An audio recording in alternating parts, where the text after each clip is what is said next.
Carthage was a city that breathed ambition. Its harbors swarmed with merchant fleets, its markets overflowed with silver, spices, and strategy, and its empire stretched across the Mediterranean like a web of disciplined trade. But for all its wealth and power, one name stood like a thorn buried deep in its skin: Rome. After the First Punic War, Carthage was forced to bow. Sicily was lost. Heavy payments were imposed. A naval empire that once ruled the sea tasted humiliation. And out of that humiliation, in 247 BCE, a child was born who would shake the foundations of the ancient world: Hannibal Barca. His father, Hamilcar Barca, was a man carved out of vengeance. To him, Rome had not only defeated Carthage, it had insulted it, and he intended to raise a son who would never forget that wound. The oath that forged a legend. While Carthaginian children learned literature and trade, Hannibal grew up with sword drills and battlefield maps. He memorized landscapes instead of poems and listened to stories of Roman arrogance instead of childhood fables. But the defining moment came when he was only 9. Hamilcar took him to a sacred altar dedicated to the god Baal Hammon. Surrounded by flames, smoke, and the scent of sacrifice, he made his son swear an oath, never to be a friend to Rome. It wasn't symbolism. It was destiny sealed in blood and belief. Hannibal himself later said that this single vow shaped the rhythm of his life. Soon after, Hannibal joined his father in Hispania, Spain, where Hamilcar planned to rebuild Carthaginian power far from Roman influence. There, the young boy grew into a warrior among rugged tribes, learning diplomacy, alliance building, and survival. Iberia sharpened him the way a whetstone sharpens a blade. But in 229 BCE, Hamilcar died while crossing a river during a campaign. The mantle of vengeance passed to his sons, Hasdrubal, Mago, and most of all, Hannibal, the rise of a commander. Hasdrubal the Fair succeeded Hamilcar and spent years expanding Carthaginian rule diplomatically. Hannibal, serving under him, became a favorite of the army, young, fierce, and brilliant. When Hasdrubal was assassinated in 221 BCE, the soldiers didn't wait for the Senate back home. They lifted Hannibal onto their shields and declared him their leader. He was only 26. The Senate hesitated, but the soldiers did not. Hannibal had already proven more than worthy. His first target was Saguntum, a wealthy city that Rome considered its ally. Hannibal besieged it for 8 months. When it fell, Rome thundered with outrage. Hannibal knew exactly what he was doing. He had just lit the fuse of the Second Punic War. March of the Impossible. In 218 BCE, Hannibal assembled one of the most diverse armies the ancient world had ever seen. Iberian infantry, African soldiers, Numidian cavalry, and towering war elephants.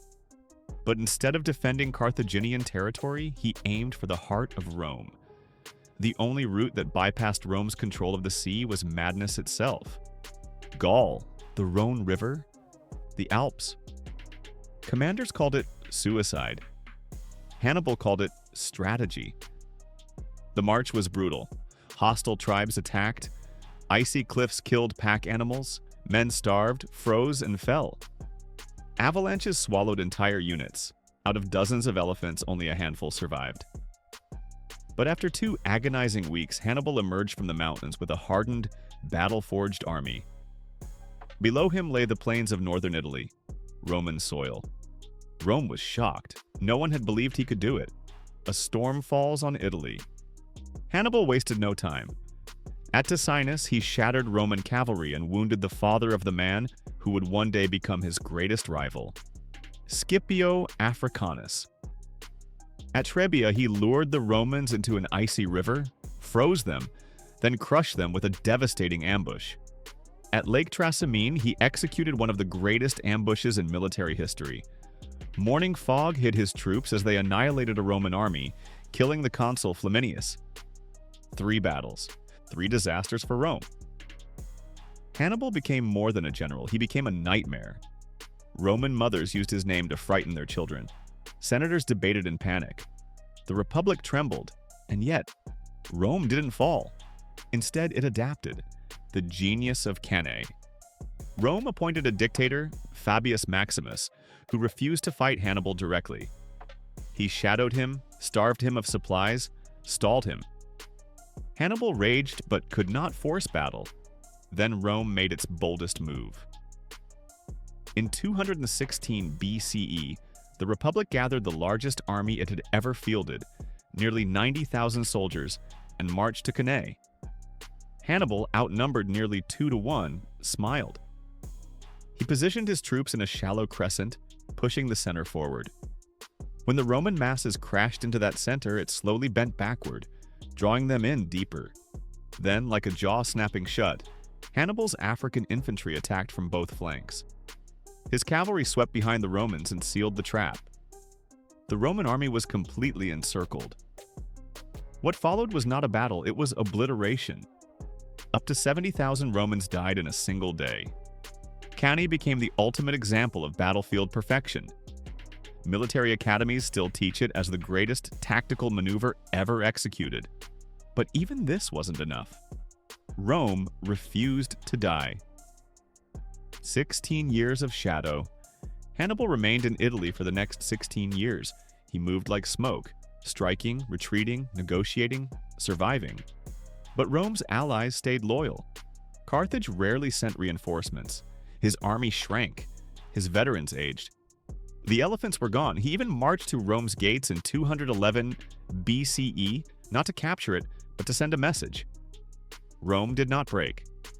Meanwhile, Scipio Africanus rose in the west. He reclaimed Iberia, cut Carthaginian resources, and then crossed into Africa to force Hannibal home. The final reckoning had arrived, the clash at Zama. In 202 BCE, the two titans of the age met at Zama. Hannibal had elephants, fresh recruits, and old veterans. Scipio had discipline, innovation, and Numidian cavalry that once served Hannibal. When the elephants charged, Scipio opened lanes in his ranks, letting the beasts barrel harmlessly through. When Hannibal's infantry attacked, Rome held firm, and when the time was right, Numidian horsemen swept around the battlefield, using the very encirclement tactic Hannibal had perfected at Cannae. For the first time, Hannibal's army broke. Rome had won. The Second Punic War ended with Carthage humiliated and shackled, the statesman in the shadows. Hannibal returned home not to scorn, but to responsibility. Carthage made him chief magistrate.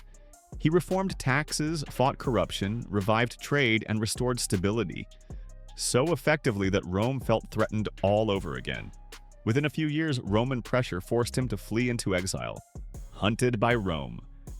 For the rest of his life, Hannibal wandered from kingdom to kingdom, advising foreign rulers, writing on strategy, and staying one step ahead of Roman demands for his surrender. Everywhere he went, kings respected him, but none dared defy Rome to protect him. Finally cornered in Bithynia, he drank poison rather than be paraded in chains through Rome. Even in death, he denied them victory, a legacy carved into time. Hannibal left no tomb, no monument, no city named after him, but he became immortal. Roman generals studied him. Napoleon idolized him. Rommel followed his flanking strategies in the desert. Modern officers still analyze his campaigns. Hannibal didn't just fight Rome, he challenged the belief that empires are invincible. His life is remembered not because he conquered, but because he refused to stop fighting, even when the world turned against him. He remains the symbol of every impossible battle fought with courage, brilliance, and defiance. And so, the story of Hannibal Barca lives on, not on a battlefield, but wherever someone stands against overwhelming odds and marches forward unbroken. As Hannibal's story fades into the pages of history, one truth still echoes across centuries. Greatness isn't defined by victory alone, but by the courage to challenge the impossible. If you enjoyed this journey into the life of one of history's most remarkable commanders, hit that like and make sure you subscribe. Until then, stay curious, stay inspired, and I'll see you in the next video.